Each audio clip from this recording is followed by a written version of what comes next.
بسم الله الحمد لله والصلاة والسلام على رسول الله. قال المؤلف رحمه الله تعالى في باب قول الله تعالى: ألم تر إلى الذين يزعمون أنهم آمنوا بما أنزل إليك وما أنزل من قبلك يريدون أن يتحاكموا إلى الطاغوت وقد أمروا أن يكفروا به ويريد الشيطان أن يضلهم ضلالا بعيدا. إن الحمد لله نحمده ونستعينه ونستغفره ونعوذ بالله من شرور أنفسنا وسيئات أعمالنا، من يهده الله فلا مضل له ومن يضلل فلا هادي له، وأشهد أن لا إله إلا الله وحده لا شريك له، وأشهد أن محمدًا عبده ورسوله. أما بعد، فإن أصدق الكلام كلام الله، وأحسن الهدي هدي محمد صلى الله تعالى عليه وسلم، وشر الأمور محدثاتها، وكل محدثة بدعة، وكل بدعة ضلالة، وكل ضلالة في النار. من يطع الله ورسوله فقد رشد واهتدى، ومن يعص الله ورسوله فقد ضل وغوى. اللهم صل على محمد وعلى آل محمد كما صليت على إبراهيم وعلى آل إبراهيم إنك حميد مجيد.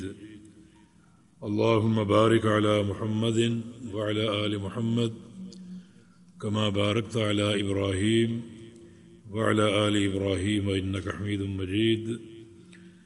سبحانك لا علم لنا إلا ما علمتنا إنك أنت العليم الحكيم.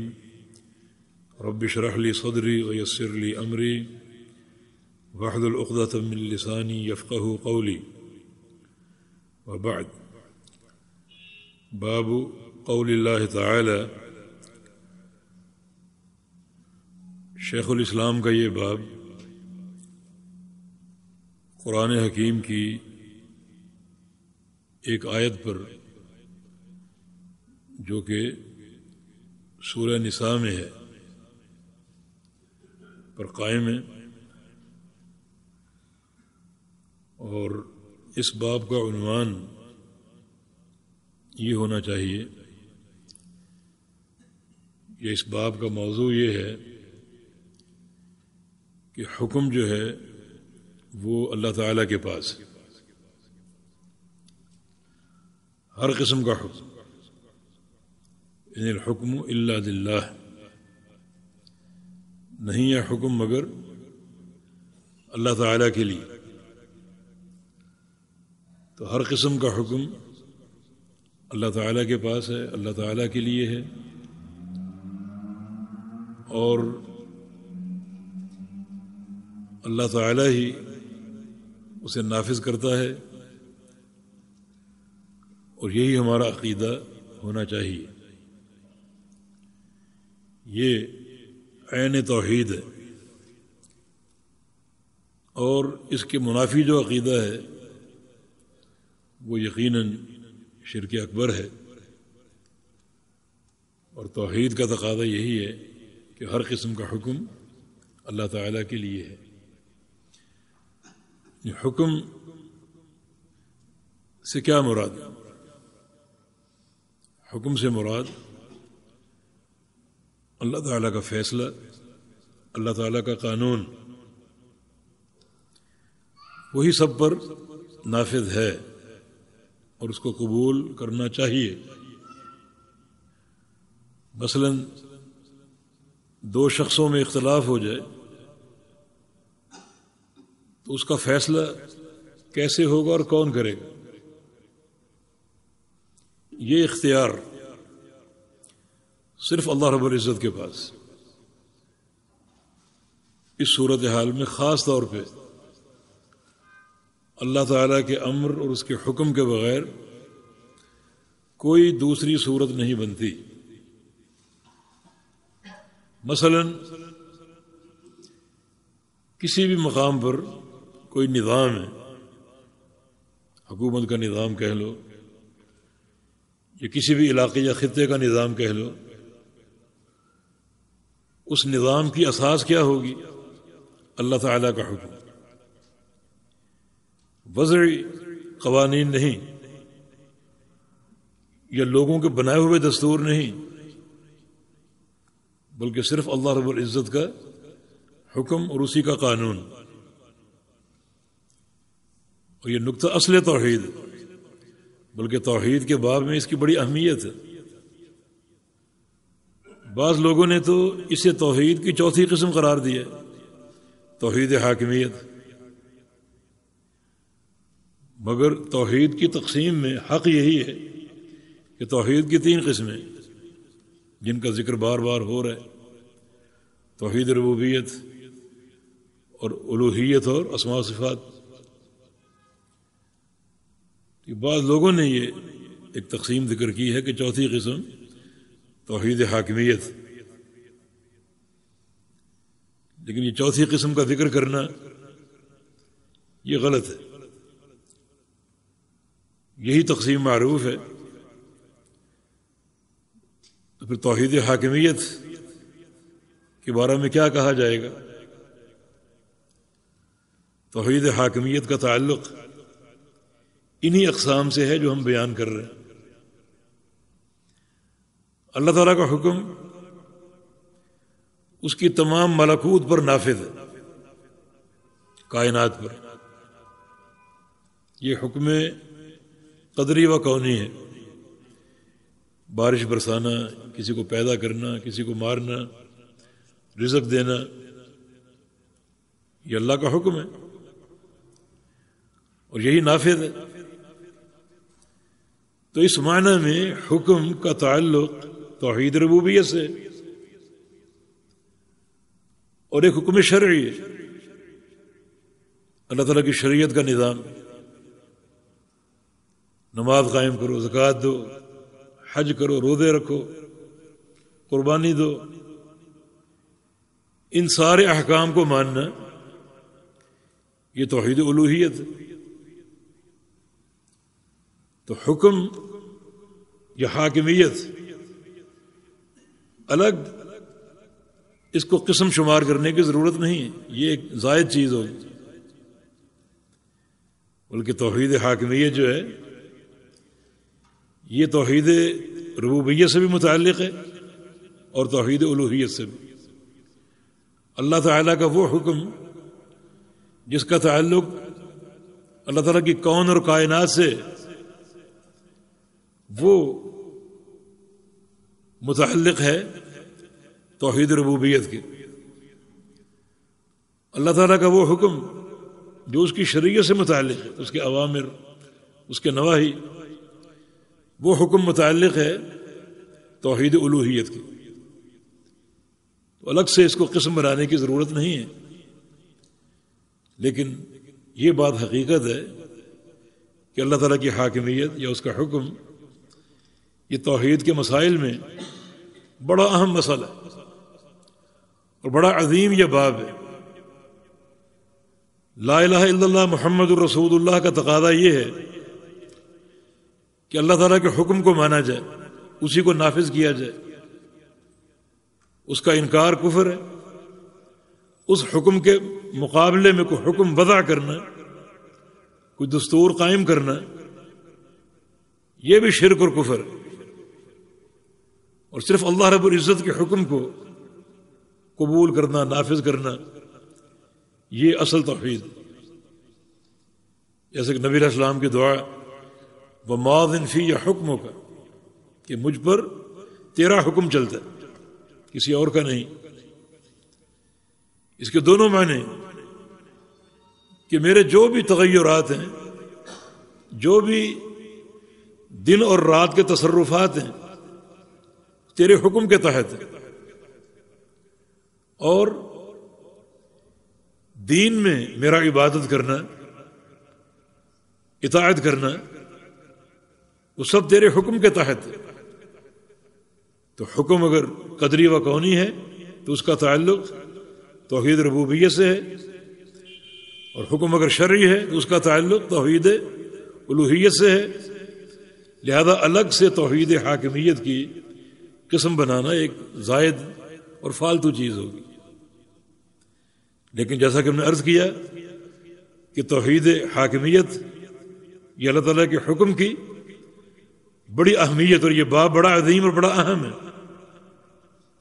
اور اس کا ترک جو ہے یہ شرک اکبر ہے۔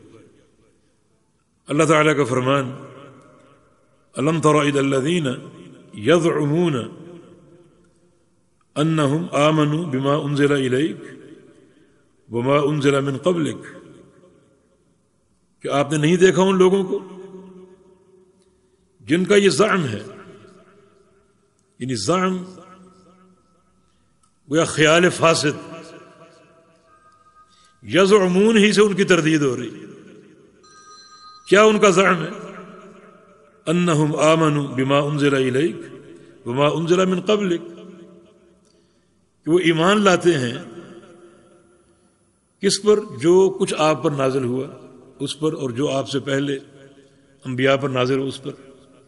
یہ ان کا زعم ہے، حقیقی ایمان ان کا قائم نہیں ہے۔ جو آپ پہ نازل کیا گیا اس پر بھی ایمان کا دعویٰ ہے، اور جو آپ سے قبل انبیاء پہ نازل کیا گیا اس پر بھی ایمان کا دعویٰ ہے، اور ایمان ہونا چاہیے، اس کے بغیر انسان مومن نہیں ہے۔ بس فرق یہ ہے کہ رسول اکرم صلی اللہ علیہ وسلم پر جو کچھ نازل ہوا اس پر ایمان لانے کا معنی اس کو قبول کیا جائے، تسلیم کیا جائے، اس کو اپنایا جائے، اور انبیاء سابقین پر جو نازل ہوا اس پر صرف ایمان ہو۔ ہماری شریعت نے سابقہ انبیاء کی شرائع کو منسوخ کر دی۔ صرف ایک نقطہ ہر شریعت کا مشترک ہے، اور وہ توحید ہے۔ وما ارسلنا من قبلک من رسول الا نوحی الیہ انہ لا الہ الا انا فاعبدون۔ یہ ہر نبی کی دعوت ہے، ہر نبی کی یہ دعوت ہے۔ وَاسْأَلْ مَنْ أَرْسَلْنَا مِنْ قَبْلِكَ مِنْ رُسُلِنَا أَجَعَلْنَا مِنْ دُونِ الرَّحْمَنِ آلِهَةً يُعْبَدُونَ۔ اے محمد صلی اللہ علیہ وسلم، جو آپ سے قبل انبیاء بھیجے گئے ان سے پوچھو، ان سے سوال کرو کہ کیا کسی نبی کے دور میں، کسی نبی کی شریعت میں رحمان کے علاوہ کسی کی عبادت تھی؟ کسی نبی کی دعوت میں سب سے پوچھو، آدم علیہ السلام سے، نوح علیہ السلام سے، ابراہیم علیہ السلام سے، موسیٰ علیہ السلام سے، عیسیٰ علیہ السلام، سب سے پوچھو کسی نبی کے دور میں رحمان کے علاوہ عبادت کا تصور تھا؟ کوئی دعوت تھی؟ کیسے پوچھیں؟ انبیاء تو آئے اور چلے گئے، ان سے کیسے سوال کریں؟ ان سے سوال کریں بذریعہ قرآن۔ قرآن پاک سارے انبیاء کی دعوت کا محافظ ہے، امین ہے۔ قرآن نے بتایا جو وحی الہی ہے کہ نوح علیہ السلام کی دعوت کیا تھی، ابراہیم علیہ السلام کی دعوت کیا تھی، ہر نبی کی دعوت پوچھو، قرآن کے ذریعے پوچھو۔ اور قرآن نے یہ بات واضح کر دی کہ ہر نبی کی دعوت کی اساس توحید۔ وَلَقَدْ بَعَثْنَا فِي كُلِّ أُمَّةٍ رَسُولًا أَنِ اعْبُدُوا اللَّهَ وَاجْتَنِبُوا الطَّاغُوتَ۔ ہم نے ہر قوم میں رسول بھیجا اس دعوت کے ساتھ کہ ایک اللہ کی عبادت کرو اور ہر طاغوت کا انکار کرو، نفی کرو۔ یہ ہر نبی کی دعوت، ہر قوم میں رسول ہے۔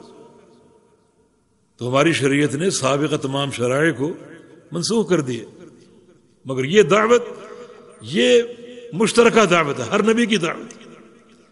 نبی علیہ السلام کی حدیث ہے الانبیاء اخوۃ العلات، انبیاء جو ہیں علاتی بھائی، اصلہم واحد دینہم واحد، ان کا دین ایک ہے، اصل ایک ہے۔ علاتی بھائی کون ہوتے ہیں؟ جن بھائیوں کا باپ ایک ہو اور مائیں مختلف ہوں۔ بھائی تین طرح کے ہوتے ہیں، حقیقی، علاتی اور اخیافی۔ حقیقی بھائی کون ہے؟ جن کے ماں باپ ایک ہوں۔ اللاتی بھائی کون ہے؟ جن کا باپ ایک ہو مائیں مختلف ہوں، جیسے ایک شخص کی کئی شادیاں اور ہر ایک سے اولاد ہو، تو یہ آپس میں اللاتی بھائی ہیں۔ اخیافی بھائی کیا ہیں؟ جن کی ماں ایک ہو باپ مختلف ہوں۔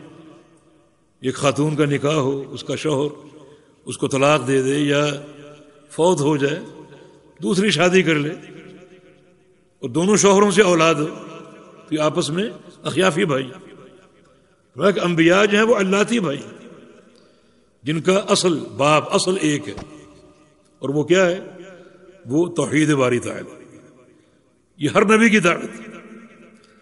تو رسول اللہ صلی اللہ علیہ وسلم کی شریعت اور سابقہ انبیاء کی شریعت پر ایمان لانے کا یہ فرق ہے کہ رسول اللہ صلی اللہ علیہ وسلم کی شریعت کو ماننا ہے اور قبول کرنا ہے، ہر حکم کو اپنانا ہے، جبکہ سابقہ انبیاء کی شریعت کو صرف ماننا، صرف ایمان لانا۔ ہر نبی کی شریعت حق ہے، مگر عمل اس آخری دین، آخری شریعت جو محمد الرسول اللہ صلی اللہ علیہ وسلم لے کر آئے، صرف اسی پہ کرنا۔ ہاں، جس نقطے کو شریعت نے برقرار رکھا ہو وہ الگ چیز ہے، لیکن عمومی طور پر سابقہ شرائع منسوخ ہیں ہماری شریعت کی وجہ سے۔ میں کچھ لوگوں کا زعم ہے کہ وہ ایمان رکھتے ہیں نبی صلی اللہ علیہ وسلم کی شریعت پر اور سابقہ انبیاء کی شریعت پر، لیکن یریدون ان یتحاکموا الی الطاغوت، کیا ارادہ رکھتے ہیں؟ تحاکم الی الطاغوت کا۔ یریدون، کیا ان کا ارادہ ہے؟ طاغوت سے فیصلہ کرانے کا۔ حکم کن کو مانتے ہیں؟ طاغوت کو۔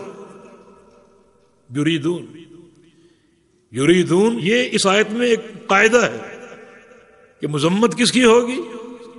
جو طاغوت سے فیصلہ کرے اپنے ارادے سے، اپنی خوشی سے، اپنے عقیدے کے تحت، وہ قابل مذمت۔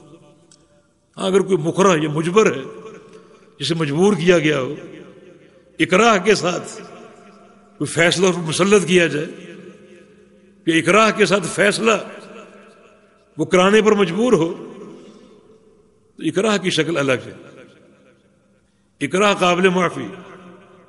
ان اللہ عفا عن امتی النسیان بما استکرہوا علیہ، اللہ تعالیٰ میری امت سے نسیان کو معاف کر دیا، اور جس چیز پر ان کو مجبور کیا جائے، جس میں ان کو اکراہ کا سامنا کرنا ہو، وہ قابل معافی۔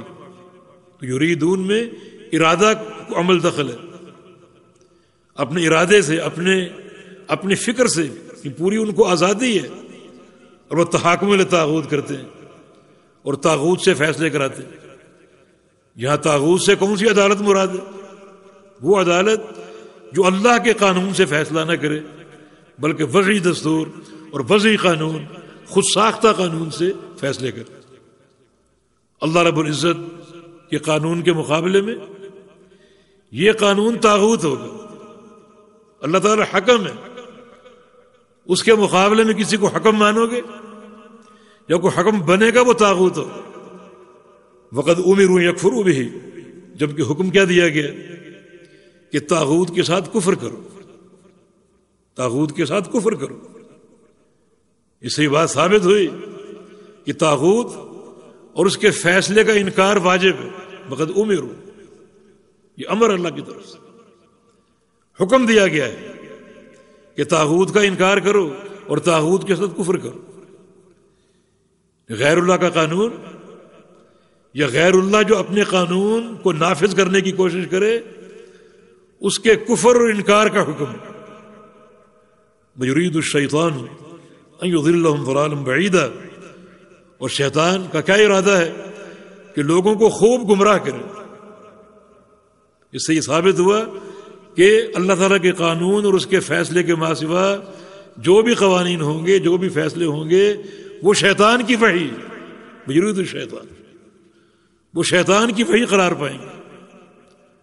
اور اللہ کا قانون صرف وہی ہے جو وحی الہی کتاب و سنت کی شکل میں، اس کے ماں سوا جو بھی قوانین ہوں گے، جو بھی حکم ہوں گے، وہ شیطان کی وحی اور وہ شیطان کے وساوس ہوں گے۔ تو باہر کیف یہ توحید کا اہم شعبہ اور لا الہ الا اللہ محمد رسول اللہ کی صلی اللہ علیہ وسلم گواہی کا تقاضا کیا ہے؟ اللہ تعالیٰ کو حکم مانا جائے اور اسی کے فیصلے کو نافذ کیا جائے، اسی کے فیصلے کو قبول کیا جائے، اور اس کے سوا جو بھی فیصلہ ہو وہ تحاکم الطاغوت ہوگا، جس کا انکار ضروری ہے اور جس سے بچنا ضروری ہے۔ جی۔ وقوله وَإِذَا قِيلَ لَهُمْ لَا تُفْسِدُوا فِي الْأَرْضِ قَالُوا إِنَّمَا نَحْنُ مُصْلِحُونَ وقوله وَلَا تُفْسِدُوا فِي الْأَرْضِ بَعْدَ إِصْلَاحِهَا وقوله أَفَحُكْمَ الْجَاهِلِيَّةِ يَبْغُونَ وقوله تعالى وَإِذَا قِيلَ لَهُمْ لَا تُفْسِدُوا فِي الْأَرْضِ قَالُوا إِنَّمَا نَحْنُ مُصْلِحُونَ، یہ اشارہ منافقین کی طرف ہے۔ جب ان سے کہا جاتا کہ زمین میں فساد بپا نہ کرو تو اس کا جواب وہ کیا دیتے کہ ہم تو اصلاح قائم کر رہے ہیں، ہم تو سنوارنے کی بات کر رہے ہیں۔ کیا تعلق ہے اس کا اس باب سے؟ زمین کا فساد اس کی کیا بنیادیں ہیں؟ زمین کا بگاڑ اور زمین کا فساد اشراک باللہ میں، شرک میں۔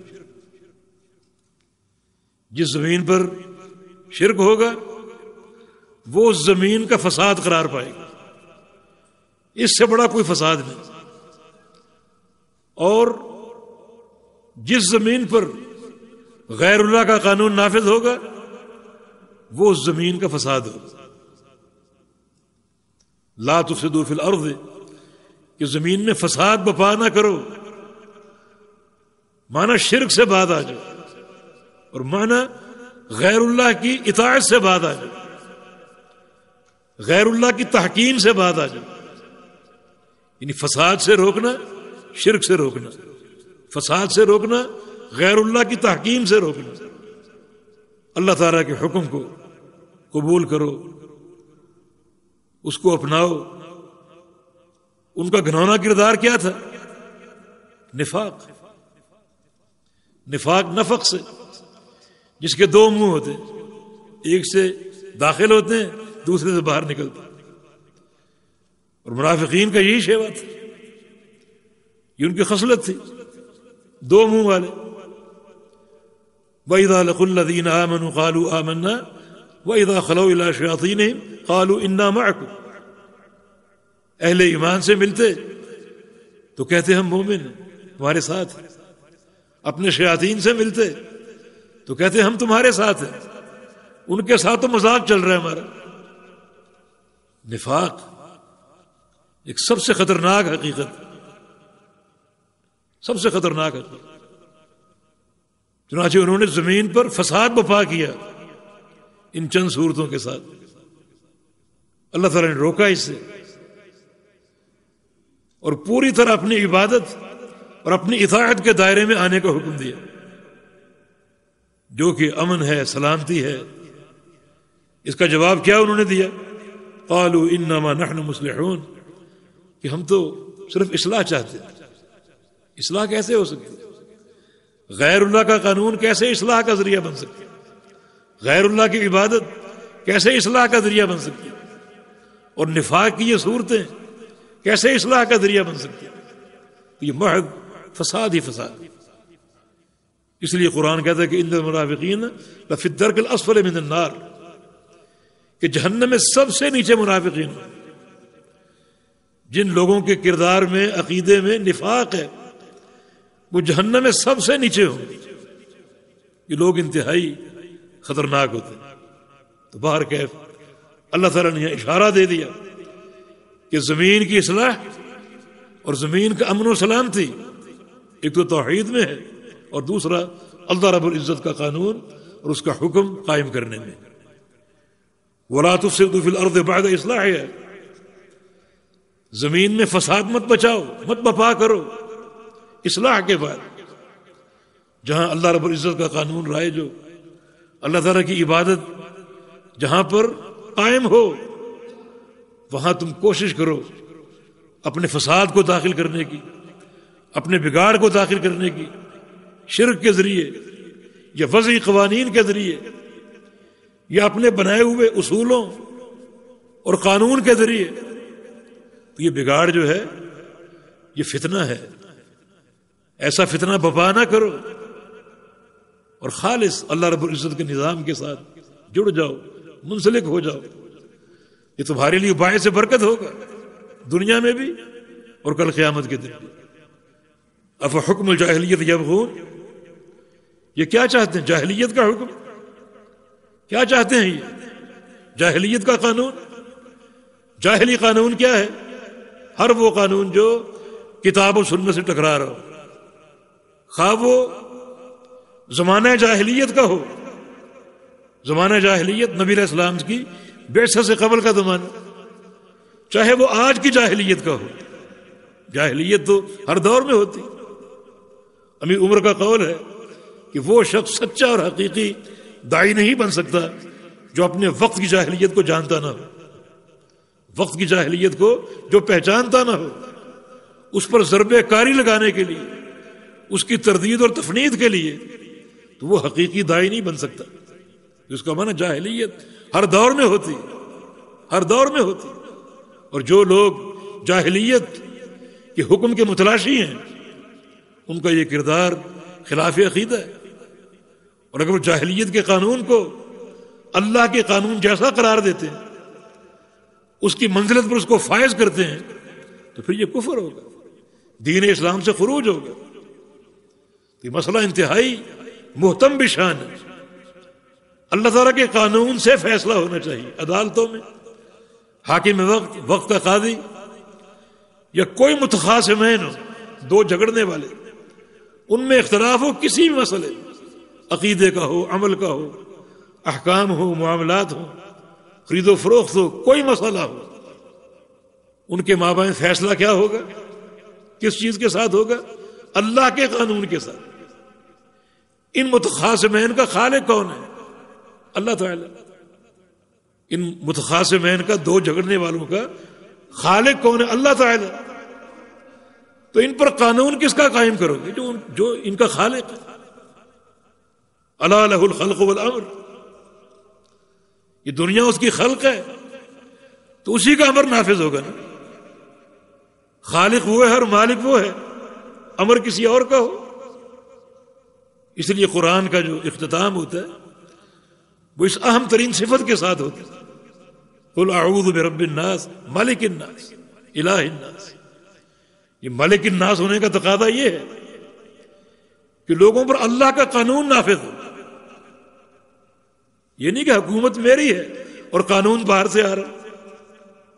اللہ تعالیٰ اس کائنات کا حاکم ہے، مالک اور خالق اور مدبر ہے، اسی کا قانون نافذ ہو.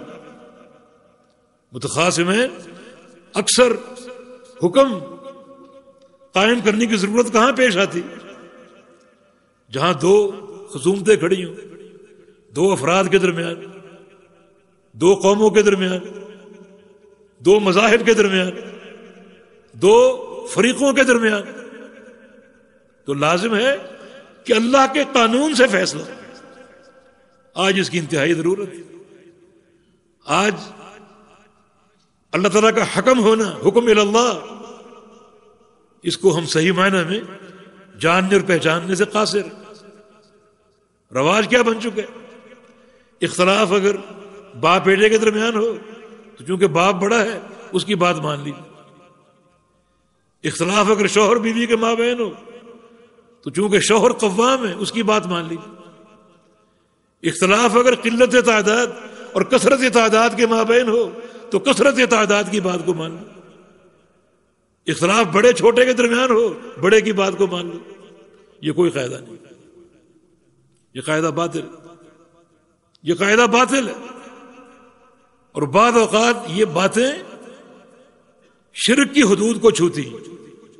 نہیں، اختلاف جس کے مرضی مابین اس کو پیش کرو اللہ کے قانون پر، یعنی کتاب و سنت پر. اختلاف رائے میں دوسرا راستہ کوئی ہے ہی نہیں، کوئی دوسری صورت ہے ہی نہیں. اصحاب مذاہب ہیں، شافعی، مالکی، حنفی، حنبلی، اہل الرائے، اہل الحدیث، بے شمار اختلاف، ہر مسئلے میں اختلاف نظر آئے گا. اس کا حل کیا ہے؟ اس کا حل فردوہ الی اللہ والرسول، اس کو کتاب و سنت پر پیش کرنا. جو صورتیں ہم نے وضع کی ہیں وہ اللہ تعالیٰ کے تحکیم کے عقیدے کے خلاف ہے. حاکمیت اللہ کے لیے، بالخصوص امور اختلاف.